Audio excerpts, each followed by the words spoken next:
Hey everybody, welcome to this week's Left Reckoning. Hope that you are enjoying a little bit of vacation for Thanksgiving. I'm really excited to be having a return guest to Left Reckoning, and I'm happy that Matt is here with us as well.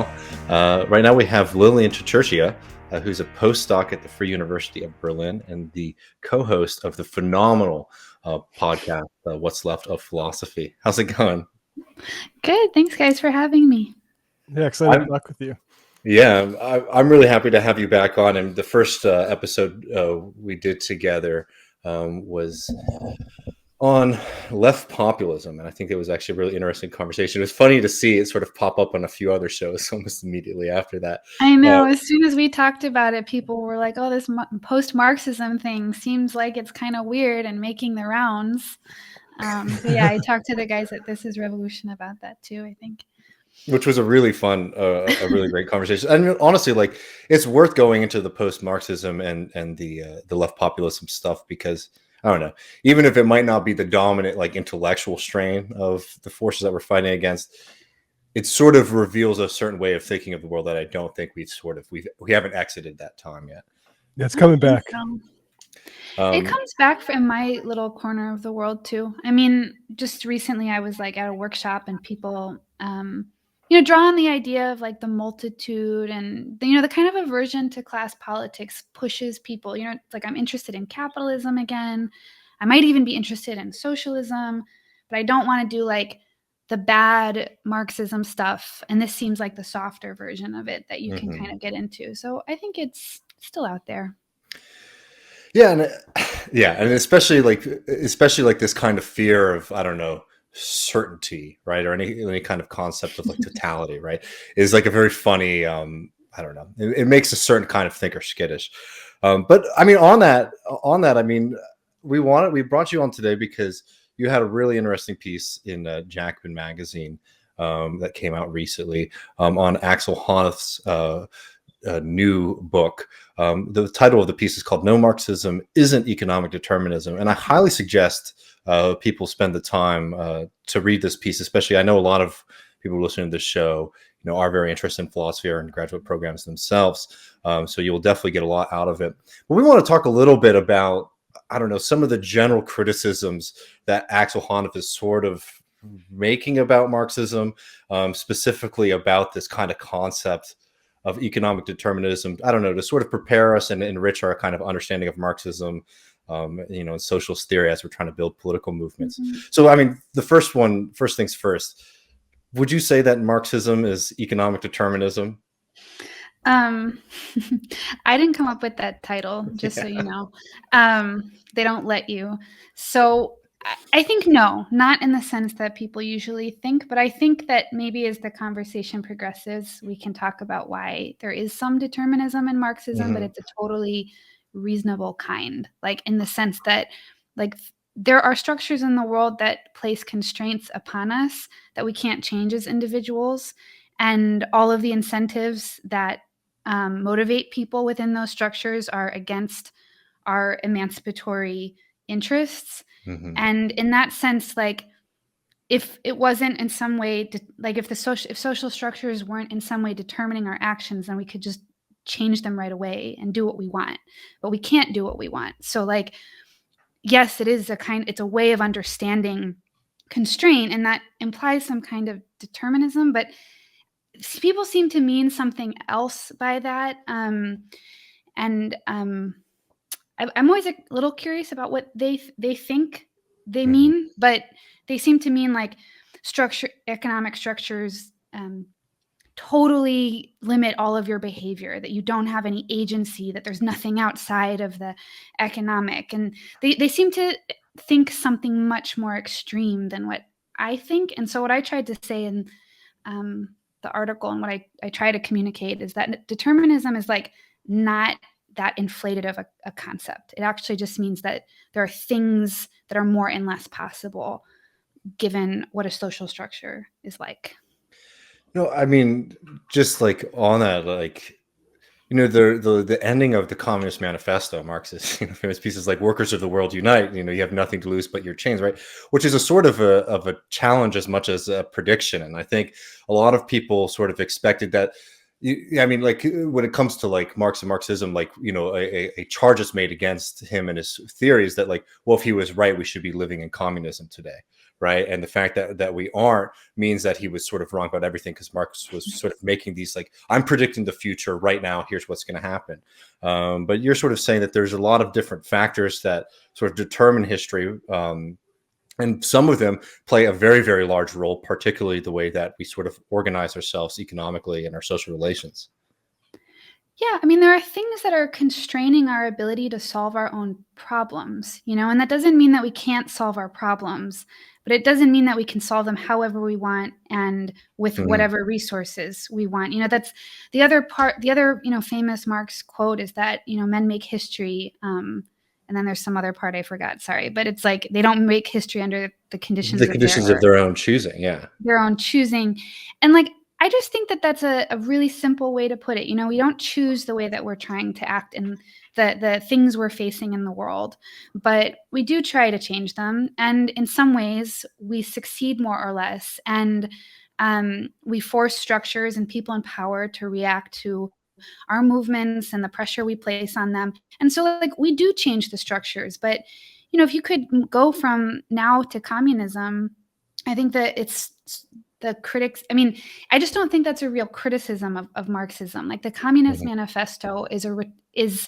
a very theoretically rich piece, but it's also a political manifesto. He was like optimistic, and it was a call to arms and like bringing the good tidings of socialism to the people. It's not like there's a lot of other things he says that isn't, he's not like that voluntaristic. So Marx interpretation, but I think you have to kind of like take people's intentions with a grain of salt when you read texts like that. Yeah, a lot of this conversation, and I'm not super familiar with Hanneth at all, but in terms of the general conversation about is it economic determinism, it reminds me of like kind of my early exposure to Marxism, and before I sort of had an awareness of his political and sort of analytic and commentary on history, that you get this impression of Marxism that it's a science, it's very heavy theory that's hard to understand, and like it removes enchantment from the world, and like it almost sort of speaks to you in a place of like these adolescent debates or college level debates about does free will exist, something like that. And like if Marx wants to take my free will away from me, like that feels like kind of the level a lot of this is operating on. I think people feel like, so the way, I think you're right. It's similar to the free will debate. The way I think it gets articulated now is like you're taking away people's agency. And there seems to be this like moral imperative to retain our focus on the fact that people are agents, that they have control over their destinies, that they're not just passive actors. And I think that this is like pretty important, given the history of a lot of scholarship treating subordinated classes like they weren't the agents of history. But the irony of all of this is that Marxism and Marx himself was like, this was the first mainstream tradition in like political thought and political movements that said that the oppressed were the agents of history. And so it's kind of ironic that like in the neoliberal period, Marxists are the ones who are accused of taking away people's agency because they acknowledge constraints on it. But there's only so much agency as there is in the world, which is kind of one way of summarizing what I was saying before, is like you can only do as many things as you can do. And it's not Marxists who are taking away your agency. It's oppression that is taking away your agency. That's the problem. If that helps. Yeah. No. I mean, I just wanted to share this bit of the text when we're talking about, agency and individualism. Again, so we're sort of using this as a springboard. People should, read the entire essay to sort of get, the specific points when it comes to Hanneth's work. But this point about individualism, I think, is very critical when we're talking about agency and like how Marxism is deterministic, etc. I'll read. The trouble for critical theory, however, is that Marxism is still the only serious contender for an alternative social theory to various sorts of individualism. Hanneth concedes that what Marx got right was a theory of history that shifted critique decisively away from seeing society as a macrocosm of the individual psyche. Other traditions like liberalism's classical republicanism or psychoanalysis tend to see social transformations as the byproducts of individuals' attempts to free themselves from the internal heteronomy of their desires. Whether one is struggling against an unfree will, arbitrary law, or the Oedipus complex, the fundamental drive is for autonomy. By contrast, Marx upholds a view of social freedom where groups educate themselves through struggle to expand the absolute scope of freedom for all individuals. I think that like this really does hit at something that I think is important. I'd love to, just hear you articulate a little bit more on this, about this kind of distinction between, philosophies of, individualisms and social philosophies when it comes to things like agency and political and social change. So what I was drawing on there is just there are different ideas of the reasons people engage in social conflict.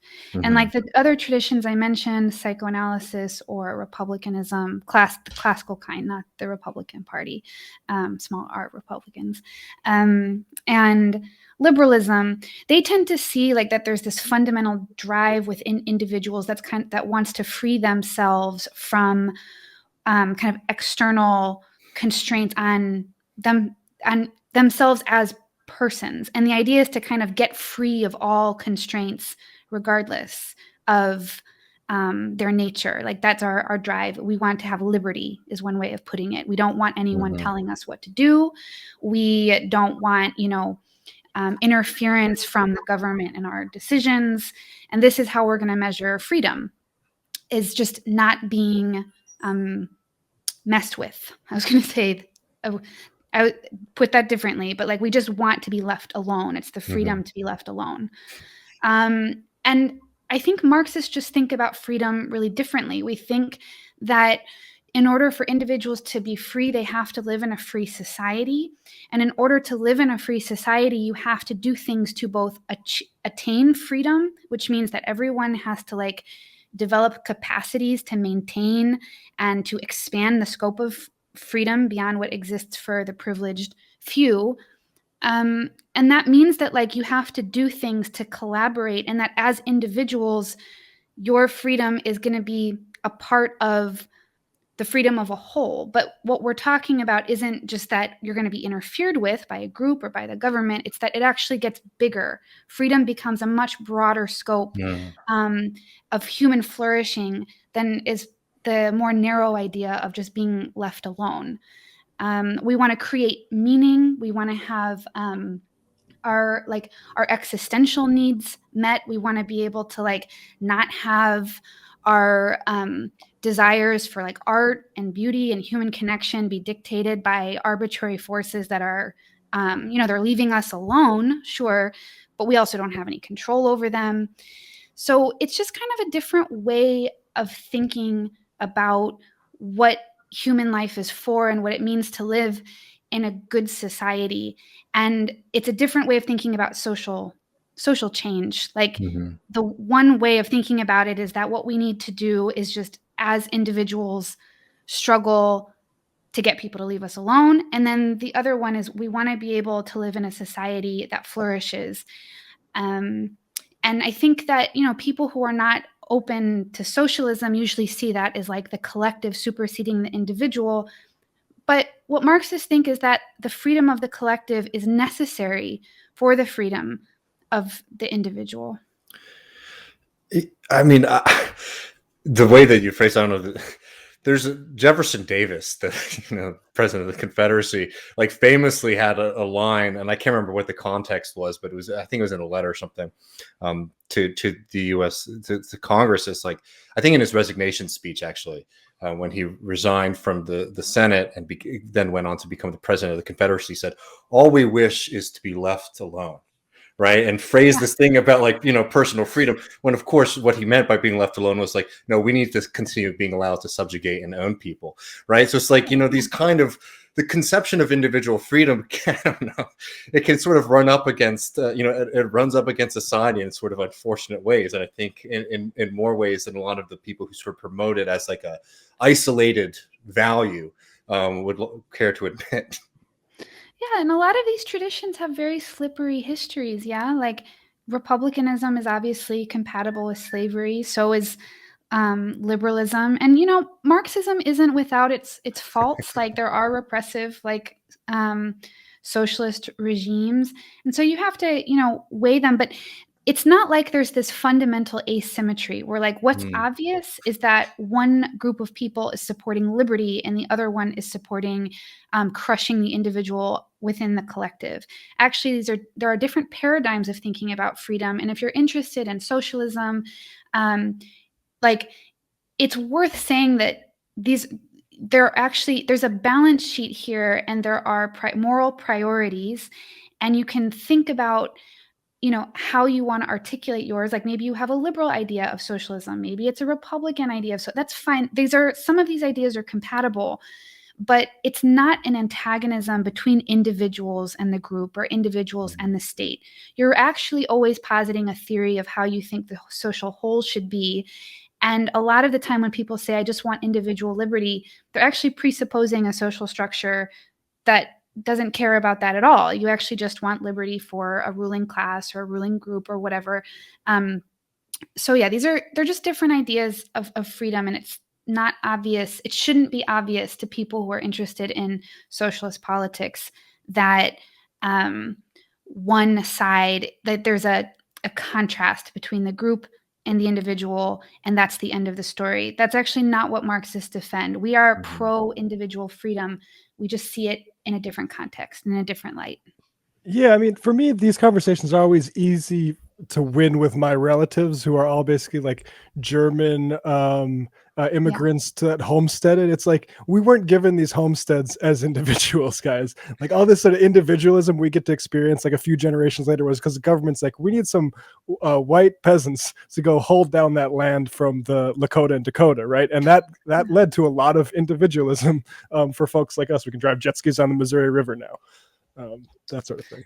Yeah, I mean, I think part of this is a kind of uniquely American debate, like, I mean, it's a theoretical debate, but Americans really feel like these things are incompatible in a way I think other places just don't. I mean, if there's one thing Americans have in common, is like people hate their government. They don't think it can do anything good for them. And if that's basically your experience of the state and of government for really different reasons, then it does seem like you are talking about a zero-sum game, but it's a different thing to say, I want to expand our capacities to meet people's needs. Absolutely. We're not having a trade-off here. We are growing our capacities to flourish as a society, and we're going to become more free as a result. That's going to make you see something like, how to develop a welfare state or social democracy in a really different light, I think. And it's probably more similar to what other places in the world have that don't see their state as like a parasite that's trying to, eat them alive or something. Yeah. So let me bring up this piece of the text and see if you could help people who might not be familiar with these concepts sort of understand what the debate is here. Because I think that this gets into another bit that I think is also really crucial for socialists, I think, across all countries and cultures to understand, but particularly in the United States, where we are sort of having, debates about how we view history, how we view ideology, how we view identity, as to why certain structures exist, right? So here's you sort of describing Hanoth's work here. We say, in seminal texts like Disrespect and the Struggle for Recognition, Hanoth claims instead that feelings of disrespect and humiliation, not economic interest, are the fundamental drive to social conflict. Hanoth uses Hegel's Lord in Bondage scenario to illustrate the tendency for dominant groups, the lure to see the norms as natural things in themselves, whereas oppressed groups, servants, relate to the norms with a different transformative attitude that explains exclusive practices. Hanoth later argues the source of recurrent social struggles is thought to lie in the fact that any disadvantaged social group will attempt to appeal to norms that are already institutionalized, but that are being interpreted or applied in hegemonic ways, and to turn those norms against the dominant group by relying on them for a moral justification of their own marginalized needs and interests. Could you sort of explain that kind of dynamic or way of viewing society? And yeah, so I'll take it back, if it's okay, to some of the critiques of Marxism and determinism. So the guy I'm writing about in this article, with his name is Axel Honneth, and he is a member of the Frankfurt School of Critical Theory. So for the theory buffs out there, that's where he's at in his influence and like the people he's in conversation with. But more importantly, he really thought Marxism was limited in some ways that are pretty common to think that it's limited. Mm-hmm. So he thought that in the first place, Marxism only saw social conflict as being relevant to human emancipation if it is over economic interests. So this is the economic determinism thing. Like the only thing that motivates people to fight for emancipation is this kind of like really narrow idea of economic interest. Like how much more money can I get in my pocket at the end of every pay cycle, you know, or what can I do to raise my standard of living? And according to its critics, Marxism basically thinks about emancipation in these terms, which means that all of the other reasons you might fight for, you know, your what's the word? I guess emancipation is the word, but the other reasons you would engage in a social movement or engage in struggle are irrelevant because they don't coincide with economic interests. And this means that even if you were to achieve a classless society, a much more egalitarian society, Marxists don't have the tools to see why there might still be social movements under socialism. Like, why would, you know, what other kinds of conflicts that emerge and develop in a democracy? And therefore, like, you know, Marxism is kind of anti-democratic because they think we would just solve all the problems in the revolution. And therefore, you know, really like, and because the revolution didn't happen, at least in the way in which they hoped, it means Marxism doesn't really have anything else to tell us at this time. Clearly, it's hard for people to act on their economic interests. And there are so many other reasons why people engage in social struggle. So really, like, Marxism's scope is like very narrow. And this all amounts to, coming back around to your question about what's going on in that quote, a more expansive way to think about things is supposedly that what we're always doing is transforming social norms. Like this is understood as being a much more capacious, robust, deeper and broader way of understanding emancipation. So even workers are really just struggling against being disrespected. They're being humiliated. And so there's this like psychological motivation that drives all social struggle. It's not economic interest. It's this like deeper psychological drive for respect. And what this means is that we're always pushing up against dominant norms and we're transforming them within institutions. And this all sounds, you know, really nice. Like if that's how you think about Marxism, is basically telling you the only things that matter are economic interests and like wagging their fingers at women and minorities when they try to raise other concerns because those aren't the real problem. And all your problems are going to get dissolved at the moment of the revolution. Then this kind of perspective that Haneth is talking about is going to start being very attractive because you're like, well, yeah, like there are so many things that aren't obviously economic in nature that are the source of injustice. So does that help make sense of the paragraph? No, absolutely. I mean, it's an interesting like dynamic. I guess it's funnier for me when I see people who are within like the framework of like critical theory making these kind of criticisms in general against Marxism, because I don't know. If you have like a kind of just general understanding of what Marxism is, like what you learned in high school, maybe you learn like 3 keywords, like means of production, maybe if you're lucky, you know, that it's all about the economy, etc. You know, which is, you know, a kind of zoomed out and incorrect way of looking at Marxism. Anyways, someone within the, you know, within critical theory should know better. So it's very funny that these kind of dynamics are so dominant in the criticisms of Marxism from that tradition.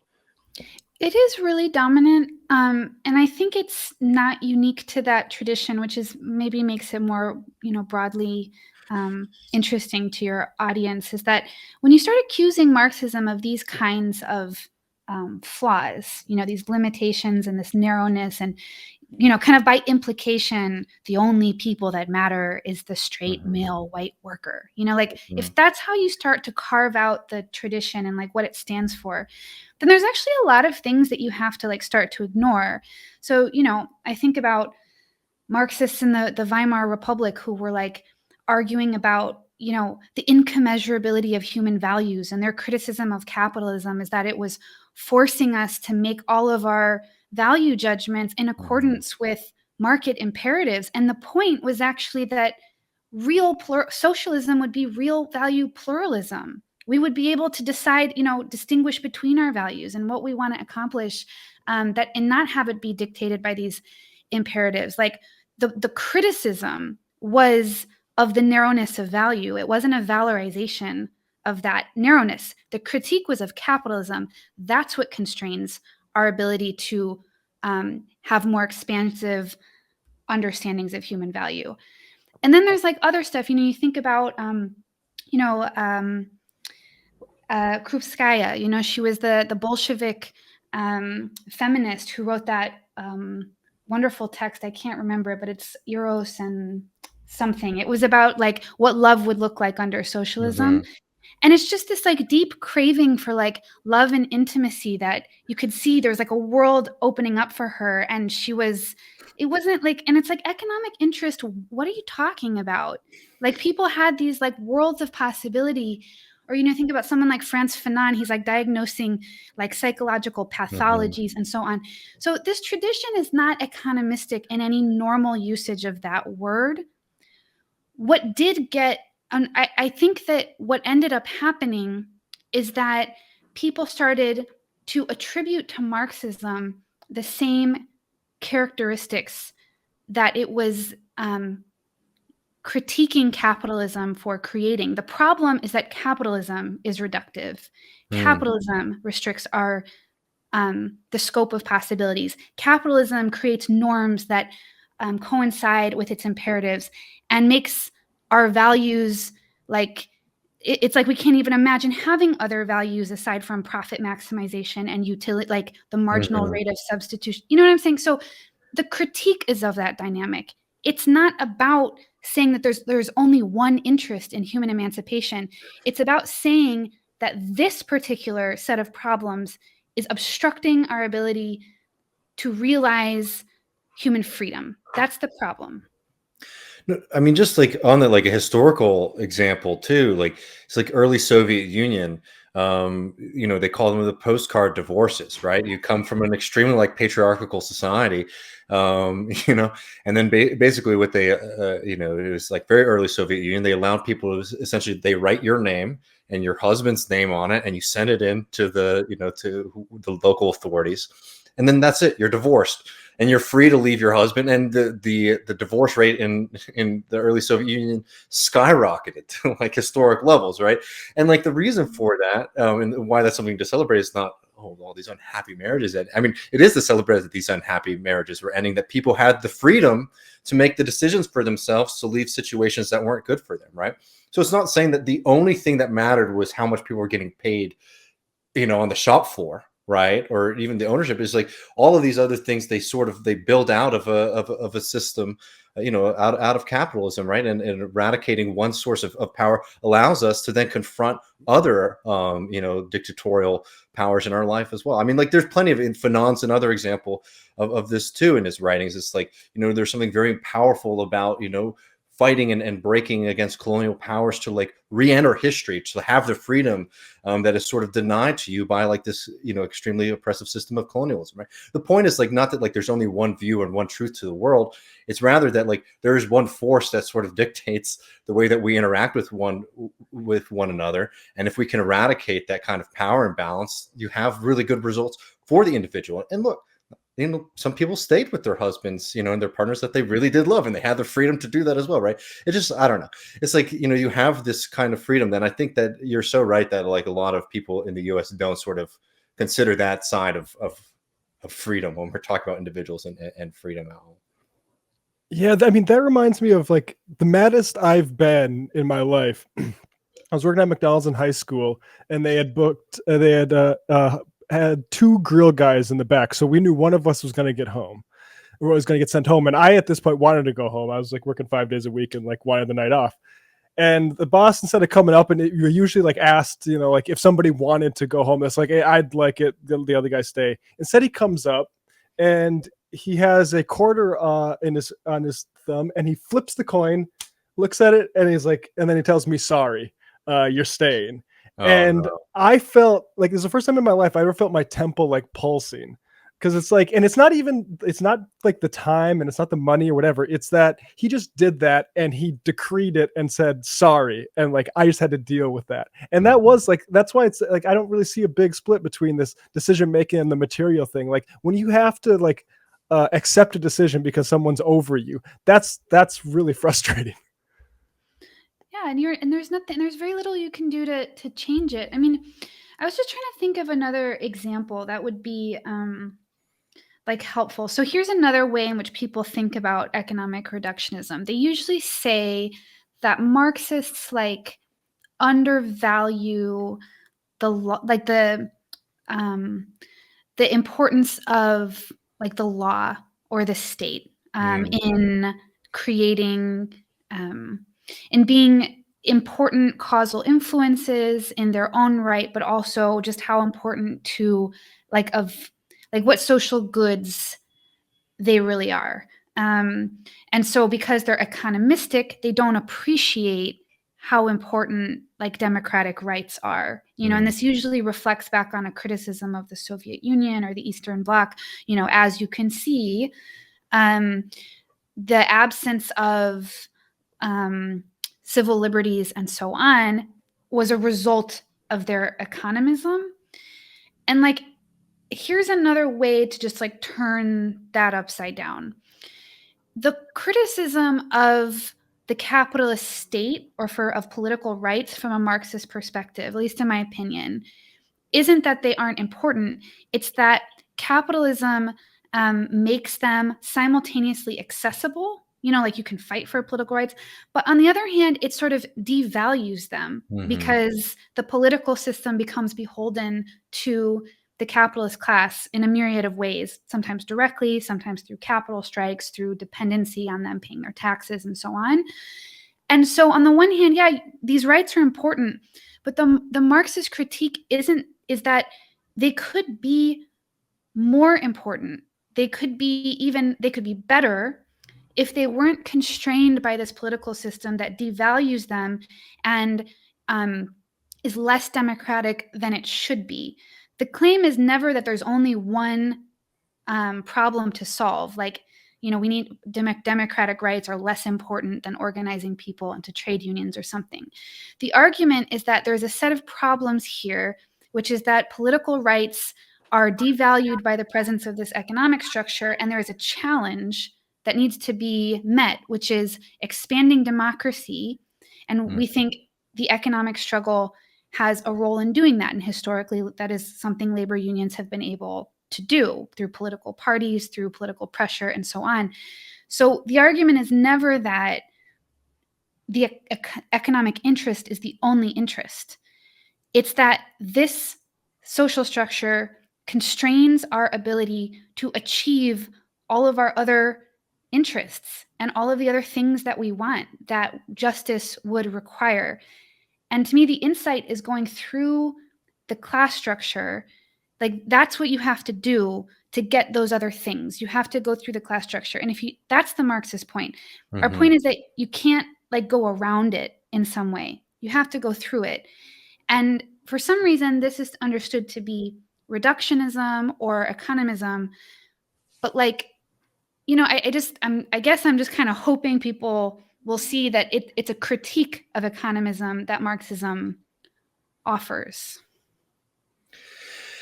Yeah, I mean, I think that, and because before we get to our brain genius in a second to close out the conversation, I think that you sort of hit at it here in these last few paragraphs of the piece, right?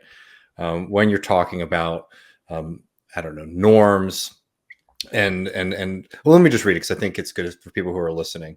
What distinguishes historical materialism is its strong commitment to facilitating a better understanding of the historically specific conditions of political economy that generate equally specific constraints on self-determination or domination that pervade and inhibit emancipatory struggles of all kinds. A pragmatic historical materialism may also illuminate normative complexity in a way that an all-encompassing theory of recognition cannot. It would investigate how people, especially those subject to domination, engage norms to confront constraints. People with few choices, this is important, people with few choices often navigate them using the justifications available, which cannot be exactly the same thing as sharing values and ideals. The same is true of the other side too. Historical materialism permits a healthy skepticism that, for instance, members of the capitalist class really share an ideal of democratic freedom. Perhaps they justify their behavior in its name, or their concessions to democracy are more conjectural than they are fixed. It is not as though the capitalist bankers and financiers of this world engage in class conflict for lack of social respect.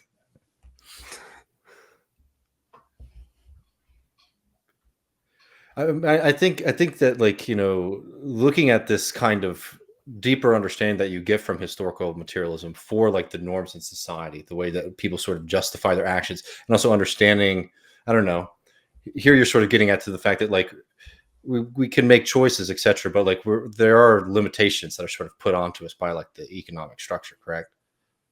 Yeah, I mean, so think about Matt's example about not being able to go home and the boss arbitrarily deciding that for him. Like, that might be humiliating, or it might cause resentment or a deep sense of unfairness. I think I think in that sense, like this other view that I'm critiquing in the article, it has something right. There is something about like an experience of suffering, or something that isn't like, it's not just like, yes, my economic interest is to fight my boss. What I'm trying to suggest is that might be true, and that isn't going to tell Matt what he needs to do to change that situation. It's not going to make you jump to the conclusion that the obvious thing you should do is organize with your coworkers. There might be really good reasons that you don't want to do that. And what historical materialism is able to communicate, or at its best is able to communicate, is, given that I already know something is unjust, it makes me angry, it makes me resentful, it makes me feel like it's unfair, it makes me feel disrespected. Then what do I do? What are the obstacles to me reversing that situation? And the view that I'm critiquing in the paper, I don't think it has much to say about that. Like, clearly there is something standing in the way of us challenging the dominant norms of our society. And people, like, plenty of people hate their boss. Plenty of people feel disrespected on a daily basis in our society for all kinds of reasons. And it doesn't lead them to have any specific conclusions about what to do about it. And there's a bunch of ways they handle those problems that aren't necessarily going to aggregate to being like a structural attack on the system.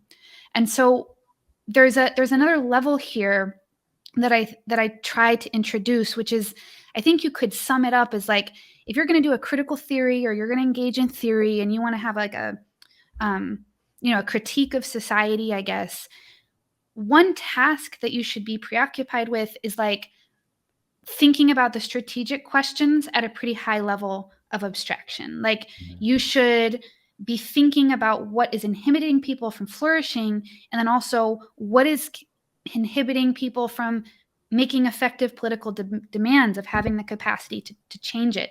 And so it's not enough to just point out that something is unjust and that somebody is suffering. You have to have something else to say. And that's not going to answer everyone's questions about all of the myriad injustices that happen in the world, but it is a distinct contribution that Marxism makes, that historical materialism makes. And the point isn't to say that there are no other problems. It's to say that if you want to address these other problems, you have to confront this one. So that's how I would try to sum it up. Yeah, no, I love that. I mean, it's like, I don't know. We all have a lot of different kind of identities, some of them more reasonable than others, right? And the hope of like Marxism and this way of thinking is that being a worker, being a working person is something that can sort of transcend it, right? Like I'm a big Texas Longhorn fans. People a few hours away from here, big Oklahoma fans, and there's a lot that we disagree with, very passionately about.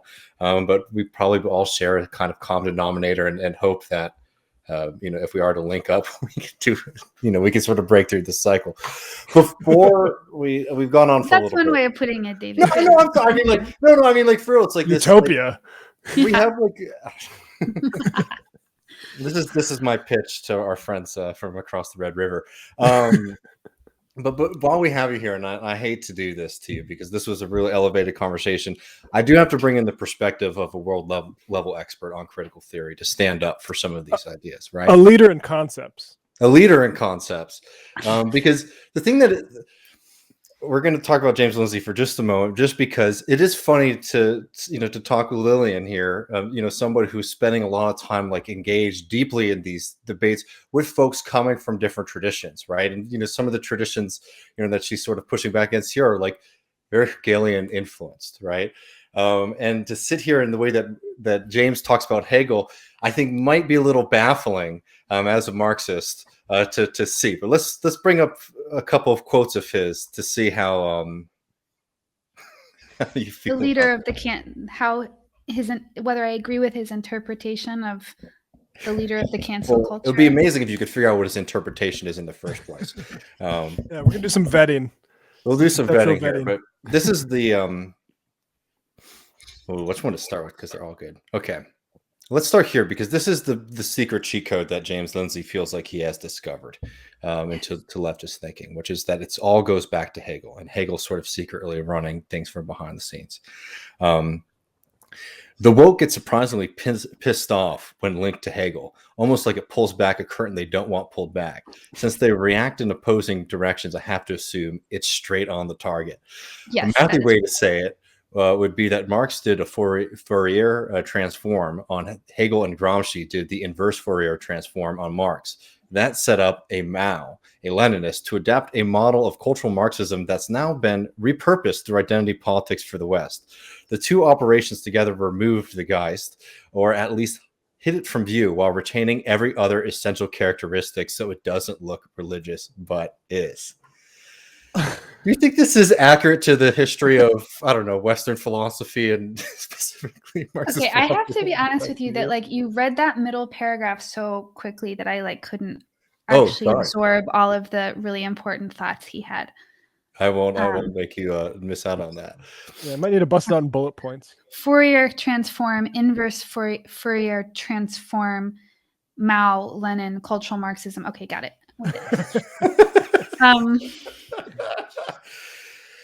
Yeah, I don't know. I mean, the crazy thing is that like Hegel is like not a radical dude, I mean, to be fair, I think that there are some of my good friends are Hegelians.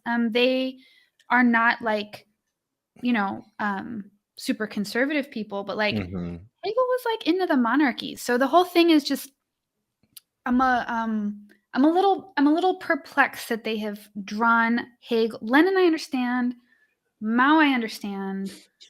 But you feel like Lenin with Cultural Revolution as a concept, I feel like it's a little wild personally. But no, I mean, I don't see how it scares conservatives. Right. Lenin and Mao are very scary to conservatives. Absolutely.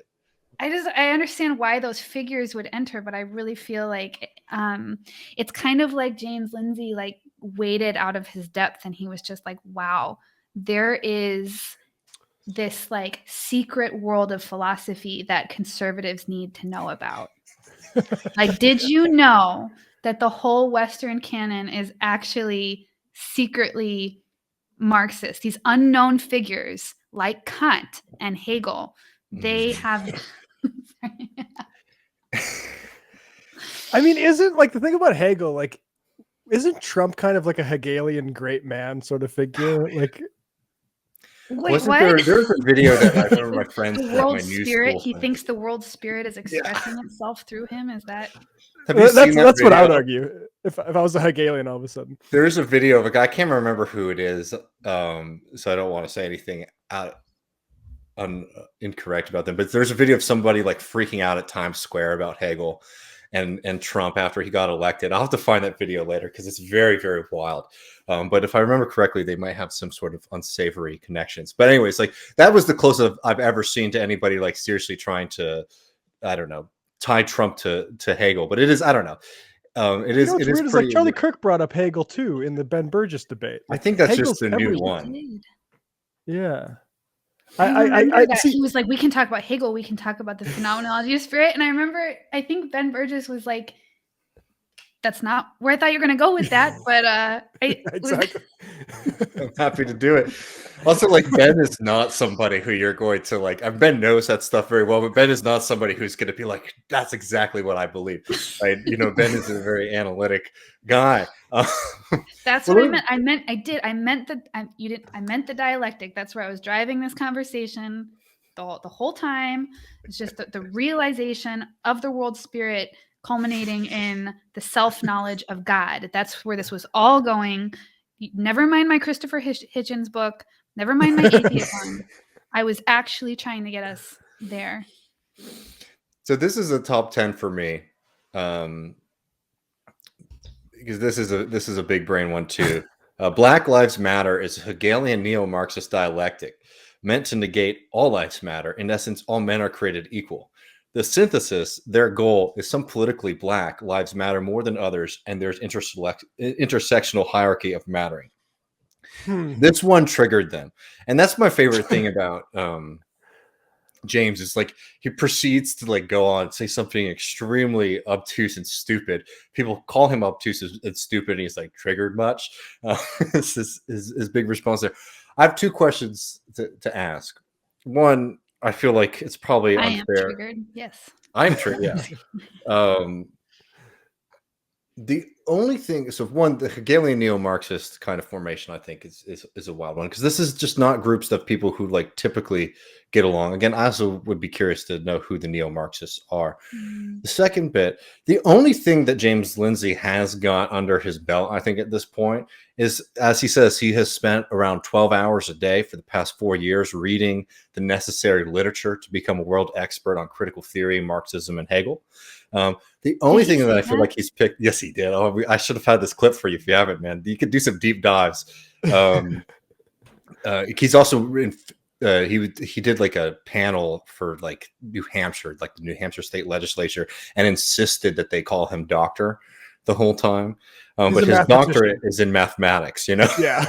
Oh, right. So yeah, I was like, he is like he was an academic in some way. His thing is like he tried to get into the new atheism stuff, but he was late to the party. Like it was sort of when that was fizzling out a little bit. So he tried to get into like the Hitchens, Harris kind of world for a little while, but it didn't really work out. And as Matt points out, like this was sort of the only thing that was left for him. It was just like super hyper reactionary grievance study bullshit, grievance study BS. But the one thing though, in all of this time, I have to say that he has picked up a kind of impenetrable writing style. Like the brackets there. I mean, there is a part of me that's like, you know, I don't really understand the arguments that you're making at all, but I do recognize the kind impenetrable of language. I don't want people to understand what you're actually saying. I mean, this is the first thing that we try to communicate to students is please don't write like the philosophers that you are reading. Please stop. Yeah, I mean, that's the thing is like that's him marketing himself to right-wing funders when he says I'm this expert on this stuff. Like there's a number of podcasts, I Don't Speak German's one, where they've done very like deep dives into his grievance study stuff, and it's really very thin. Like he doesn't really, I mean, maybe he's been doing the work lately, but like back when he like first landed on the scene, he didn't know jack about any of this stuff beyond like a paper thin way to make fun of it. The thing is that what he tries to do is he tries to make like all these competing like theories and ways of thinking about the world, you know, make them appear as if they're all sort of in like one united front. I mean, like, you know, Marxists have like serious criticisms of like CRT and like, you know, 1619 projects, etc. Right. So to act like this is all some kind of secret plot, like we got together in like the 1970s and said, you know what we're going to do is we're going to hide the class struggle stuff and just like focus on identity politics is absolutely wild. And like, I don't know, he just sort of mashes together a bunch of like incongruent political and theoretical movements together to appear to his base of just like really, really angry young guys from Delaware. I mean, why do you think it like seems coherent to him? Because like if you're familiar with these debates like at all, then like you know that first of all, these people, I mean, not the Frankfurt School is actually, you know, Marxist adjacent. So that part is like somewhat fair. But like if you, not the cultural Marxism. Yeah. To be clear. I just mean like it's Marxist adjacent. So like drawing connections there like is fair game for how to interpret it. Like if you're like an honest person. But like I just don't quite understand where like what's driving all of this mishmash of connections. Like he seems to just want to find Marxism everywhere in the academy, and like I genuinely wish it was true. Like but it's not true. I think, you know, and I don't know what to do, because like if it were true, I'd be like, you know, hell yeah, brah, no problem. No, I mean, the point is that like, as you're saying, you know, within Frankfurt School and like critical theories, like, you know, there is like some form of a historical line there, but the point is that functionally, like, there's a break, right, from Marxism, right? Like, you know, the problem with like you know, the Frankfurt School is that it's sort of like, I don't know, slowly starts to shed its like Marxist skin. And you know, and fixate like solely on culture. Like, so it is true that there was a cultural turn in like a lot of like academics who, you know, were Marxists, but not in the sense that they were trying to return, you know, to basically hide like the true Marxism underneath it, is because they were actually rejecting some kind of fundamental truths of like, you know, historical materialism and class struggle, etc. You know, if I were going to be like, far be it from me to say this, but if I was going to be sympathetic and just say like, you are not super like, you don't have a lot of guidance in reading these texts, let's put it that way. And like you're looking at all this stuff, and it does seem, I think sometimes, that like these trajectories are kind of linear. Like, you know, you have the Marxists in the Second International, and then the Frankfurt School is criticizing them and kind of breaking in their own direction. And then the New Left is kind of inheriting like some of the ways that Marxists thought about class, and then they're, you know, breaking off to talk about race and gender and sexuality and other things. And then like there is an ongoing discourse with Marxism, like that exists. And if you're actually an honest interlocutor, I would say like I can understand like that can be a little confusing, because all of these people actually really disagree with Marxism. And like the big question is like, why does Marxism haunt the social sciences in this way? Like, why don't you let it go if you don't agree with it this much? And so there is kind of like a weird reference to Marxism but you also just have to like not pay attention to the argument. I mean, in all seriousness, you just have to not pay attention to the actual arguments that are being had to like do what he's doing. And yeah, I mean, obviously it's super willful what he's doing, but there is like, I think the problem with like right-wing like lunatics like this is that there is like something behind there. And so that's why you have those gotcha moments where he's like, see, gotcha. They really all are, you know, and it's like a self-perpetuating little intellectual world. Yeah, I mean, you see this a lot with Jordan Peterson too, and it's like when Jordan Peterson comments on John Milton, for instance, it's impressive to everyone there because they haven't read John Milton. So when Jordan Peterson says like what John Milton is saying is clean your room and before you go try to fix the world, right? He makes it, and like I think like what James Lindsay's doing is similar. It's like what he's selling isn't like actual understanding of this stuff to folks. He's selling the idea that he's been through enemy territory or Indian territory is what we call it here in America, right? Like that's his sort of, he's like Daniel Boone or something, right? And like I've been there and I know everything they can throw at you and follow me to the promised land. I think that's really the message behind it. I think that's right. He has been in the trenches. Yep. Yeah. I think that's right. 14 hours a day for 4 years. Well, I appreciate you, you know, and honestly, it only shows why people should be following Lillian's work wherever you can find it, because you do try to deal with people even when you're critiquing them in the fairest way possible, right? And even folks like James Lindsay, who are just complete charlatans. I'll plug our Hegel app for people. We do have a Hegel app, and we made some pretty strong arguments that Hegel was inherently conservative. So if people are interested in the Covering Hegel the tracks. conversation, they can join us.